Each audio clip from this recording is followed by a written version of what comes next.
Hello student, welcome to our YouTube channel commerce efficiency. आज की class में हम कवर करेंगे पब्लिक सब्सक्रिप्शन ऑफ शेयर्स के बारे में। अगर अभी तक आपने मेरे चैनल कॉमर्स एफिशिएंसी को सब्सक्राइब नहीं किया, सब्सक्राइब कीजिए ताकि जब भी मैं न्यू वीडियोस अपलोड करूं सबसे पहले नोटिफिकेशन आपके पास जाए, आप वीडियो को देखें और आपकी स्टडी बूस्टअप हो। कैसे स्टेप्स फॉलो करते हैं हम शेयर को इशू करते टाइम पे, जब हमने कंपनी ने जब शेयर इशू करने होते हैं पब्लिक को, तो सबसे पहले कंपनी क्या करती है, प्रोस्पेक्टस को इशू करती है। प्रोस्पेक्टस इशू करके उसके बाद एप्लीकेशन रिसीव करती है। नेक्स्ट में शेयर अलॉट कर दिए जाते हैं, फिर उनसे कॉल्स मंगवाई जाती है। इशू प्रोस्पेक्टस में क्या होता है कि देखो, लोगों को इनवाइट करना पड़ता है। पहले लोगों को कोई सपना नहीं आता कि किस कंपनी ने शेयर्स है जो निकाले हुए हैं, तो वो प्रोस्पेक्टस इशू करती है। प्रोस्पेक्टस क्या होता है, एक ऐसे पतली सी 10 या 12 पेज की कॉपी टाइप होता है प्रोस्पेक्टस। उसके लास्ट में एक एप्लीकेशन फॉर्म लगाई होती है। तो जब कंपनी प्रोस्पेक्टस इशू करती है तो जो लोग इंटरेस्टेड होते हैं तो वो प्रोस्पेक्टस के पीछे जो फॉर्म दिया होता है वो फिलअप करते हैं और वो एप्लीकेशन मनी साथ ही लगा करके जिस बैंक का नाम प्रोस्पेक्टस के अंदर मेंशन किया होता है उस बैंक में वो एप्लीकेशन मनी और एप्लीकेशन जमा करवाए जाते हैं। प्रोस्पेक्टस में क्या होता है कि कंपनी के बारे में सारा कुछ बताया होता है, सारा डाटा डिटेल में बताया जाता है प्रोस्पेक्टस के अंदर, ताकि इन्वेस्टमेंट करते समय इन्वेस्टर को पता चल जाए कि कंपनी की पोजीशन क्या है, उसका ऑब्जेक्ट क्या है, नेचर क्या है, हर चीज़ है जो उसके बारे में बताई जाती है। प्रोस्पेक्टस में हर चीज़ है जो कंपनी के रिगार्डिंग डिफाइन की जाती है। तो जब जैसे ही जो लास्ट डेट होती है शेयर इशू करने की, जैसे हम जानते हैं कि मैक्सिमम 30 डेज़ दिया जाता है, 1 महीने का टाइम दिया जाता है। तो जैसे वो बिगिनिंग और एंडिंग डेट गिवन होती है प्रोस्पेक्टस के अंदर, तो जैसे ही एंड हो जाता है डेट का, तो जैसे वो एप्लीकेशन इकट्ठे हो जाते हैं बैंक के अंदर, तो वो बैंक क्या करती है, फिर उन एप्लीकेशन को विद मनी इकट्ठा करती है, सारा पैसा, और जाके कंपनी को पकड़ा आती है। अब प्रोस्पेक्टस इशू करने के लिए एक्सप्लेनेशन में क्या लिखा है, प्रोस्पेक्टस क्या होता है कि इनविटेशन होता है, यानी कि इनवाइट किया जाता है पब्लिक को। किस लिए इनवाइट किया गया है कि परचेज़ कर लो जो शेयर्स है कंपनी के। It describe the profitability, prospectus के अंदर क्या लिखा होता है, कंपनी की प्रॉफिटेबिलिटी क्या है, साउंडनेस क्या है बिजनेस की, वो बताई जाती है ताकि जो पब्लिक है वो इन्वेस्ट करने के लिए अट्रैक्ट हो जाए। प्रोस्पेक्टस के अंदर क्या क्या दिखाया जाता है, नाम और एड्रेस क्या है, रजिस्टर्ड ऑफिस कंपनी का, नेम और एड्रेस क्या है डायरेक्टर का, कंपनी का ऑब्जेक्ट क्या है, कितना रिस्क इन्वॉल्व है इशू में, कंसेंट फ्रॉम सेबी यानी जो security exchange board of India की कंसेंट कितनी है, authorised and issued capital of the company and the number of shares now offered for subscription. कहते हैं यहाँ पे ऑथराइज या जो मैक्सिमम कैपिटल होती है कितनी है कंपनी की, और इशू कितने किए जा रहे हैं इस टाइम पे, टर्म ऑफ प्रेजेंट इशू, क्या टर्म कंडीशंस हैं जब प्रेजेंट इशू किए जा रहे हैं, ओपनिंग और क्लोजिंग डेट क्या इशू शेयर की। तो हर एक चीज़ को है जो प्रोस्पेक्टस के अंदर डिफाइन किया जाता है कंपनी के द्वारा। नेक्स्ट स्टेप आता है रिसीव एप्लीकेशन। जो पर्सन इंटरेस्टेड होते हैं इनवाइट किए जाते हैं, जो पब्लिक को इनवाइट करते हैं, मतलब कि जो कंपनी द्वारा इनवाइट की गई पब्लिक होती है, जो इंटरेस्टेड पर्सन होते हैं वो क्या करते हैं, शेयर्स के अंदर पैसा लगाने के लिए राज़ी हो जाते हैं तो वो एप्लीकेशंस लगा देते हैं, यानी कि अप्लाई कर देते हैं कंपनी के शेयर्स के लिए। तो फिर ये एप्लीकेशन किसको मिलती है, कंपनी को मिलती हैं। यानी आफ्टर रीडिंग द प्रोस्पेक्टस को पढ़ने के बाद जो पब्लिक अप्लाई करती थी शेयर में, जो कंपनी ने इशू किए जाते हैं प्रिस्क्राइब फॉर्म के अंदर, each application must a company, तो हर एक एप्लीकेशन के साथ क्या होता है, एप्लीकेशन मनी लगाई जाती है, which is mention the prospectus, जो कहाँ दिखाई जाती है, प्रोस्पेक्टस के अंदर बताई जाती है कि एप्लीकेशन मनी कितनी है। सेबी के गाइडलाइंस के हिसाब से जो एप्लीकेशन मनी है वो 25% है, जो इशू प्राइस होता है उसके 25% से कम नहीं होनी चाहिए। The amount of share application money must be deposit by the public in A schedule bank, जो पैसा होता है एप्लीकेशन मनी का पब्लिक कहाँ जमा करा के आती है, शेड्यूल बैंक के अंदर जमा करा के आती है। और जो शेड्यूल बैंक कौन सी होगी उसका नाम जो होता है वो प्रोस्पेक्टस के अंदर पहले से शो किया जाता है कंपनी के द्वारा। अब एप्लीकेशन लगा दी हैं, उसके बाद कंपनी क्या करती है, जो एप्लीकेशन मिलती है उसे, तो उन पर्सन को जो इंटरेस्टेड होते हैं इनवाइट किए जाते हैं जो कंपनी द्वारा, उन इंटरेस्टेड पार्टीज़ को क्या करती है, शेयर्स दे दिए जाते हैं, यानी कि अलॉट कर दिया जाता है शेयर जिन्होंने अप्लाई किया जाता है। After the last date of fixed, कहते हैं जैसे लास्ट डेट होती है अपनी शेयर इशू की, जो लास्ट डेट थी उसके बाद जो रिसिप्ट हो जाती है एप्लीकेशन मनी, जैसे वो एप्लीकेशन मनी रिसीव हुई है बैंक क्या करती है, सारी एप्लीकेशन को कंपनी के पास भेज देती है। The director of the company, जो डायरेक्टर ऑफ द कंपनी का, can not proceed to allot share unless minimum subscription mentioned in the prospectus has been received by the company. यानी कि यहाँ पे जो बोर्ड ऑफ डायरेक्टर होता है वो तब तक शेयर इशू नहीं कर सकता पब्लिक को जब तक उसको मिनिमम सब्सक्रिप्शन है जब पूरा नहीं हो जाता। मिनिमम सब्सक्रिप्शन में क्या होता है कि कम से कम जो बेसिक खर्चे होते हैं कंपनी के मिनिमम सब्सक्रिप्शन के अंदर वो तो पूरे होने चाहिए। तो मिनिमम सब्सक्रिप्शन अगर पूरा होगा तभी कंपनी शेयर को इशू कर सकती है।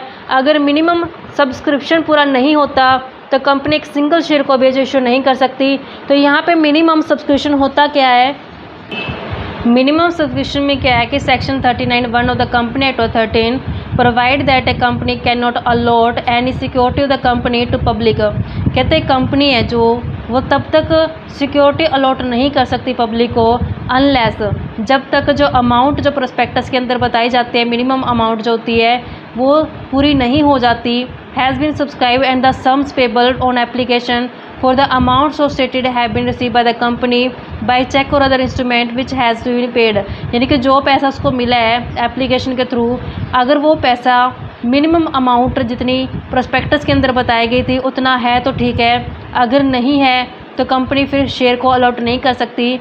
मिनिमम सब्सक्रिप्शन का मतलब क्या होता है, ये वो अमाउंट होती है जो डायरेक्टर के पॉइंट ऑफ व्यू से जो मिनिमम कम से कम इतनी तो जो होनी चाहिए जब शेयर को इशू किए जाते हैं, कम से कम उतना पैसा तो इकट्ठा हो जाना चाहिए ताकि जो खर्चे हैं बेसिक खर्चे वो पूरे किए जा सकें। अब जो मिनिमम सब्सक्रिप्शन होता है उसमें किन किन रिक्वायरमेंट को लिया जाता है एक एक करके कवर करते हैं।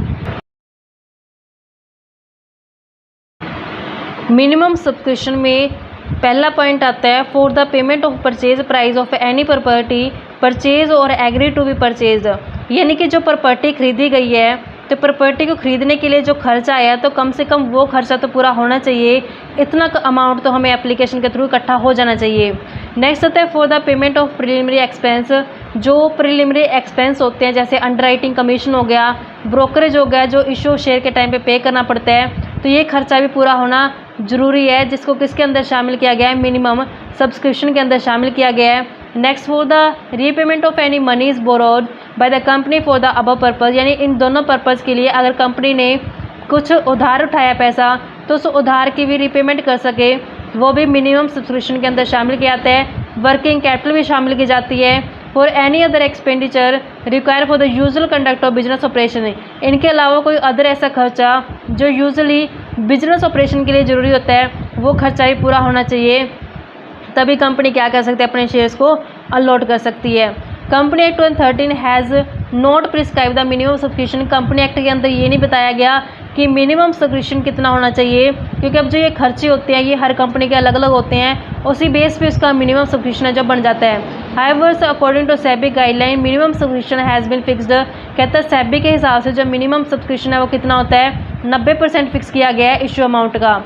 Section 39 subsection 3 company act has to get a minimum subscription within 30 days from the date of issue और द प्रोस्पेक्टस। जैसे कहता है प्रोस्पेक्टस इशू कर दिया गया है तो प्रोस्पेक्टस इशू करने के 30 दिन के अंदर अंदर कंपनी को अपना मिनिमम सब्सक्रिप्शन है जो पूरा हो जाना चाहिए। If the company fails to receive the minimum subscription, अगर कंपनी को नहीं मिला मिनिमम सब्सक्रिप्शन जितना पैसा within the set period, यानी कि 30 दिन के अंदर अगर नहीं पैसे इकट्ठा हो पाया मिनिमम सब्सक्रिप्शन का, the company can not proceed with the allotment of share. तो कंपनी यहाँ पे शेयर को अलॉट नहीं कर सकती। तो जितना पैसा एप्लीकेशन मनी का मिला है उसको सारे का सारा वापस करना पड़ेगा आने वाले 15 दिन के अंदर। अगर कंपनी ने डिले कर दिया 15 दिन के अंदर पैसा देना, तो फिर कंपनी को क्या करना पड़ेगा, ब्याज लगा के देना पड़ेगा 15% पर एनम के हिसाब से। अब 30 दिन के अंदर जैसे प्रोस्पेक्टस इशू किया, 30 दिन के अंदर अंदर मिनिमम सब्सक्रिप्शन पुराना जरूरी है, नहीं हुआ तो आने वाले जो 15 दिन होंगे उसके अंदर हर एक का पैसा वापस लौटा दी जाएगा जितना भी एप्लीकेशन के ऊपर रिसीव हुआ है। अगर 15 दिन से ऊपर टाइम लग जाता है कंपनी को तो फिर उसे ब्याज देना पड़ेगा 15% पर एनम के हिसाब से। नेक्स्ट हमारे पास आता है, नेक्स्ट कहते हैं कि ईच अलॉटी, जितने भी अलॉटी होते हैं जिनको शेयर इशू किए जाएंगे उन्हें सर्टिफिकेट दे दिया जाता है एलिजिबल नंबर ऑफ शेयर, जितने भी नंबर ऑफ शेयर उनको इशू किए जाते हैं। शेयर इशू क्या होता है, एक तरह का ना सर्टिफिकेट टाइप होता है जो ये शेयर इशू किए जाते हैं, सर्टिफिकेट की तरह होते हैं। तो ये शेयर इशू सर्टिफिकेट है जो दे दिया जाएगा जो भी पर्सन जिसने अप्लाई किया होगा कंपनी के शेयर में पैसे लगाने के लिए। In case of over subscription, over का मतलब क्या होता है कि जैसे एग्जांपल के लिए मान लो कंपनी ने 20,000 शेयर के लिए इनवाइट किया था, लोगों ने 30,000 लगा दी, तो 20 दे सकती है ना कंपनी, 30 तो नहीं दे सकती। तो 10,000 जो एक्स्ट्रा एप्लीकेशन आ गई वो क्या कहलाती है, ओवर सब्सक्रिप्शन कहलाती हैं। तो यहाँ पे ओवर सब्सक्रिप्शन केस में क्या करती है कंपनी, प्रपोर्शन निकालती है, फिर इसको प्रपोर्शन निकाल के कुछ को तो सारा दे देगी, कुछ शेयर होल्डर को सारे शेयर दे देगी, कुछ शेयर होल्डर को पार्शली दे देगी, कुछ शेयर होल्डर को वापस कर देगी, यानी कि एक भी शेयर उनको देना नहीं पड़ेगा। जिन शेयर्स को शेयर्स दे दी गए, यानी जिन पर्सन को शेयर अलॉट कर दी जाते हैं उनको शेयर इशू सर्टिफिकेट लेटर यानी कि लेटर ऑफ अलॉटमेंट दे जाता है। जिनको शेयर्स अलॉट नहीं किए जाते हैं उनका पैसा वापस कर दिया जाता है और उन्हें लेटर ऑफ रेगरेट लिखा जाता है। ओवर सब्सक्रिप्शन वाला जो केस है वो मैं आगे जब प्रैक्टिकल क्वेश्चन कराऊंगी आपको ओवर सब्सक्रिप्शन वाले, उसमें बताएंगे कैसे करेंगे इसको। जब ओवर सब्सक्रिप्शन होता है तो उसका रिजल्ट क्या निकलता है कि कुछ एप्लीकेशन होते हैं जिनको रिजेक्ट करना पड़ता है फुल, यानी कि कुछ भी शेयर नहीं दिए जाते उन शेयर होल्डर्स को। अदर में भी पार्शली एक्सेप्टेड, कुछ को तो बिल्कुल रिजेक्ट कर देती है कंपनी, कुछ को पार्शली शेयर इशू कर दिए जाते हैं, कुछ को फुल शेयर इशू कर दिए जाते हैं। जिनको अलॉट कर दिए जाते हैं शेयर तो उनको लेटर ऑफ अलॉटमेंट दे दिया जाता है, जिसमें बताया जाता है कितने नंबर शेयर अलॉट किए गए हैं और कितनी अमाउंट है जो उसको अलॉटमेंट की पे करनी पड़ेगी। जिनको शेयर अलॉट नहीं किए जाते उनको लेटर ऑफ रेगरेट दे दी जाता है और उसको चेक दे दिया जाता है जो भी उसकी एप्लीकेशन मनी जिसको वापस लौटा दी जाती है। तो इस तरीके से था ये कि कैसे अलॉटमेंट शेयर की जाएगी। जब शेयर्स अलॉट कर दिए जाते हैं तो अलॉटमेंट मनी आ जाती है, तो अब वो पर्सन क्या बन चुके हैं, कंपनी के शेयर होल्डर बन चुके हैं। तो जब कंपनी के शेयर होल्डर बन चुके हैं तो उसके बाद कंपनी क्या करती है, कॉल्स मंगवाती है। जो बोर्ड ऑफ डायरेक्टर होता है वो कॉल्स मंगवाता है उनसे, जो भी बचा हुआ पैसा होता है, चाहे 2 कॉल में मंगवा ले, 3 कॉल में मंगवा ले, डिपेंड करता है, 1 कॉल में मंगवा सकते हैं। तो कंपनी के ऊपर डिपेंड करता है कैसे मंगवा सकते हैं पैसा। तो मेक कॉल्स में क्या है, the amount paid on application and allotment are not call.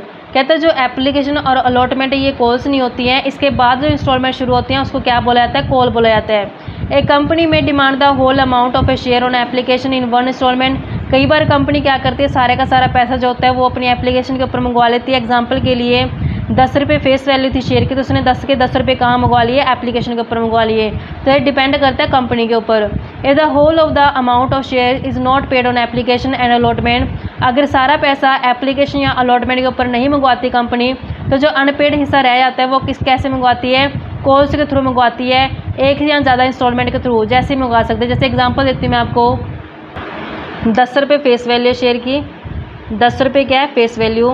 तो इसको कैसे मंगवाया गया है, सबसे पहले एप्लीकेशन आती है, फिर अलॉटमेंट होती है, फिर first call, second call, final call, जैसी मर्जी कॉल्स मंगवा सकते हैं। मान लो कि 10 रुपये में से 3 रुपये तो इसने मंगवा लिया एप्लीकेशन के ऊपर, 2 अलॉटमेंट के ऊपर, फिर ऐसे 2 फर्स्ट के ऊपर, फिर ऐसे 3 किसके ऊपर मंगवा लिए इसने, कॉल्स के ऊपर। यहाँ पे 3 3 6 और 4 10 रुपये पूरे कर लिए उसने। कंपनी चाहे तो सारे का सारा 10 रुपये के 10 रुपये एप्लीकेशन के ऊपर मंगवा सकती है, या फिर चाहे तो वो ऐसे डिवाइड करके उसको मंगवा सकती है। एप्लीकेशन मनी तो सबसे पहले आती है जब अप्लाई की जाती है, अलॉटमेंट जब शेयर अलॉट करते हैं उस टाइम पे आती है। तो उसके बाद जो पैसा बच जाता है, जो बैलेंस बच जाता है, उसको कैसे मंगवा सकती है, इंस्टॉलमेंट में। जैसे चाहे तो 2 कॉल करके मंगवा ले, 3 मंगवा ले या 1 कॉल में मंगवा ले। तो कंपनी के ऊपर डिपेंड करता है कि बोर्ड ऑफ डायरेक्टर कैसे मंगवा रहा है इन कॉल्स को। जो ईच इंस्टॉलमेंट होती है, हर एक इंस्टॉलमेंट को किस नाम से जाना जाता है। जैसे फर्स्ट कॉल होगी, सेकंड कॉल होगी है। जो call must be made strictly in accordance with the provisions और द आर्टिकल। जो कॉल्स मंगवाई जाती हैं वो आर्टिकल ऑफ एसोसिएशन के प्रोविज़न के तहत मंगवाई जाती हैं, क्योंकि आर्टिकल ऑफ एसोसिएशन के अंदर पहले से डिफाइन किए जाते हैं क्या प्रोसीजर रहेगा, रूल्स क्या रहेंगे। अगर आर्टिकल नहीं बनाया गया तो कंपनी क्या करती है, जो टेबल F होते हैं शेड्यूल 1 के, उसके रूल्स को फॉलो करके फिर जो कॉल्स का मंगवाती है। तो यहाँ पे कुछ प्रोविजंस है इसके रिगार्डिंग में। जो अमाउंट है मंगवाई जाती है एप्लीकेशन या फिर अलॉटमेंट के थ्रू, और any one call not exceed 25% the total quant of the issue. कहते हैं जो amount to be called up either on application, चाहे कहता है एप्लीकेशन के ऊपर मंगवाई गई है या अलॉटमेंट के ऊपर मंगवाई गई है, या फिर किसी 1 कॉल के ऊपर मंगाई गई, तो किससे ज़्यादा नहीं होनी चाहिए, 25% से ज़्यादा नहीं होनी चाहिए वो। यानी अगर 10 रुपये वाला शेयर है, 10 रुपये का 25% करके 2.5 रुपये से ज़्यादा नहीं मंगवा सकती वो। यानी कि क्या करना पड़ेगा, उसको 25% से कम ही मंगवाना पड़ेगा, यानी डज नॉट एक्सीड, यानी 25% से ज़्यादा नहीं होना चाहिए इसका क्वांटम है। जो the all amount on share, कहता है जो शेयर्स की जितनी अमाउंट होती है वो फुल्ली कार्ड अप, पूरी की पूरी मंगवा लेनी चाहिए उसको। कितने टाइम के अंदर अंदर, 12 महीने के अंदर अंदर, जैसे शेयर अलॉट कर दिए गए हैं। यानी कि जैसे शेयर अलॉट किए गए हैं, शेयर अलॉट करने के 12 महीने के अंदर अंदर सारे का सारा जो पैसा है वो मंगवा लेना चाहिए कंपनी को। जब कंपनी कॉल मंगवाती है तो जब कॉल मंगवाई जाती है तो कॉल्स के बीच में जो टाइम गैप होता है कम से कम वो कितना होना चाहिए, 1 महीने का होना चाहिए। यानी कि जो इंटरवल रखा गया है 2 कॉल्स के बीच में कम से कम 1 महीने का रखना चाहिए गैप। कम से कम 14 दिन का नोटिस देना चाहिए। जब भी शेयर होल्डर से मंगवाए जाते हैं पैसे तो उसको नोटिस दिया जाता है, 14 दिन का टाइम दिया जाता है कि 14 दिन के अंदर अंदर क्या करे, पैसे इकट्ठा करे, कॉल्स कर वो कंपनी को पे कर दे। जो कॉल्स होती हैं वो यूनिफॉर्म बेस पे होती हैं। जितने भी शेयर होते हैं क्लास के अंदर सबसे सेम क्लास, एक क्लास के अंदर सेम कॉल मंगवाई जाती है। ऐसा नहीं है कि किसी से 2 मंगवा ले, किसी से 3 मंगवा ले, नहीं, एक क्लास के अंदर सभी शेयर होल्डर से सेम ही कॉल मंगवाई जाती है। A call letter must specify the amount और द कॉल। जब कॉल लेटर दिया जाता है तो कॉल लेटर के अंदर क्या होता है कि कितनी कॉल की अमाउंट बनती है, क्या मोड रहेगा मनी को भेजने का, एड्रेस क्या रहेगा कॉल मनी का जिसके ऊपर सेंड की जाएगी मनी, और लास्ट डेट क्या होगी मनी सेंड करने की। तो हर चीज़ है जो डिफाइन कर दी जाती है। तो इस तरीके से बच्चों ये प्रोसीजर था जब पब्लिक को इशू किए जाते हैं शेयर। नेक्स्ट आता है प्रिलिमिनरी एक्सपेंस। प्रिलिमिनरी एक्सपेंस कौन से होते हैं? प्रिलिमिनरी एक्सपेंस वो होते हैं, देखो प्री जो पहले से हैं, यानी कंपनी को खड़ा करने से पहले जो खर्चे होते हैं उसको क्या बोलते हैं? प्रिलिमिनरी एक्सपेंस बोलते हैं। एक्सपेंस इनकर on the formation of A company, यानी कंपनी को खड़ा करने से रिलेटेड जो खर्चे होते हैं उसको क्या बोला जाता है? प्रिलिमिनरी एक्सपेंस बोला जाता है। इनमें कौन से आते हैं? जैसे खर्चे किए जाते हैं, बहुत सारे डॉक्यूमेंट बनाने पड़ते हैं जो कंपनी को रजिस्ट्रेशन करवाने के लिए जरूरी होते हैं, क्योंकि जब कंपनी बनाई जाती है तो उसको रजिस्टर करवाना पड़ता है। तो कानूनी प्रक्रिया से जब वो गुजरती है तो बहुत सारे डॉक्यूमेंट बनाने पड़ते हैं। तो डॉक्यूमेंट के ऊपर जो भी खर्च आता है तो वो क्या कहलाता है? प्रिलिमिनरी एक्सपेंस कहलाता है। स्टैंप ड्यूटी और registration fees on this document, तो इन डॉक्यूमेंट के ऊपर जो भी स्टैंप ड्यूटी या जो भी रजिस्ट्रेशन फीस पे की जाती है तो वो भी प्रिलिमिनरी एक्सपेंस का हिस्सा होती है। जो ड्यूटी पे की गई है ऑथराइज कैपिटल के ऊपर, और जो भी कॉस्ट है प्रिलिमिनरी बुक्स की, यानी जब प्रिलिमिनरी बुक्स बनाई गई उसका क्या खर्चा है तो वो भी किस में आएगा? प्रिलिमिनरी एक्सपेंस में आएगा। In case the company has been form to purchase a running business, कई बार कंपनी क्या करती है चलता हुआ बिजनेस खरीद लेती है। The fees charge by accountant, जो अकाउंटेंट होगा या जो वैल्यू करेगा उसकी असेट और लायबिलिटी की, यानी जब कंपनी किसी दूसरे बिजनेस को जो पहले से चल रहा है उसको खरीदेगी तो उसकी असेट्स और लायबिलिटी का वैल्यूएशन करेगी। तो जब भी असेट और लायबिलिटी का वैल्यूएशन करने के लिए उसने जहाँ अकाउंटेंट अपॉइंट किया है या जो भी पर्सन वैल्यूअर होगा तो उसको पैसा दिया जाएगा, तो वो भी क्या कहलाएगा? प्रिलिमिनरी एक्सपेंस का हिस्सा कहला जाएगा। नेक्स्ट कहते हैं अकाउंटिंग स्टैंडर्ड 26 के हिसाब से जब प्रिलिमिनरी एक्सपेंस होते हैं वो राइट ऑफ किए जाते हैं। जिस साल वो हुए हैं उसी साल उसको राइट ऑफ किया जाता है। इसको पहले राइट ऑफ किया जाता है सिक्योरिटी प्रीमियम अकाउंट से। अगर सिक्योरिटी प्रीमियम अकाउंट नहीं होता तो फिर statement of profit and loss से सेम ईयर में क्या कर लिया जाता है? राइट ऑफ कर लिया जाता है। तो इस तरीके से बच्चे हमारा प्रोसीजर था कि जब कंपनी पब्लिक को इनवाइट करती है शेयर में पैसे लगाने के लिए तो क्या प्रोसीजर रहता है। नेक्स्ट क्लास में आपको इसकी एंट्री करूँगी, कैसे एंट्री बताएंगे, कैसे शेयर को इशू करते समय एंट्री की जाएगी, इसकी जनरल एंट्री कैसे करनी है, जो मेन है जो प्रैक्टिकल क्वेश्चन में इस्तेमाल होने वाली हैं। ऐसी रेगुलर क्लासेस देखने के लिए आप मेरे चैनल कॉमर्स प्रोफिशिएंसी को सब्सक्राइब, लाइक एंड शेयर करें। अगर आपके कुछ सजेशंस या कुछ क्वेरी है तो आप मुझे कमेंट बॉक्स में कमेंट कर सकते हैं।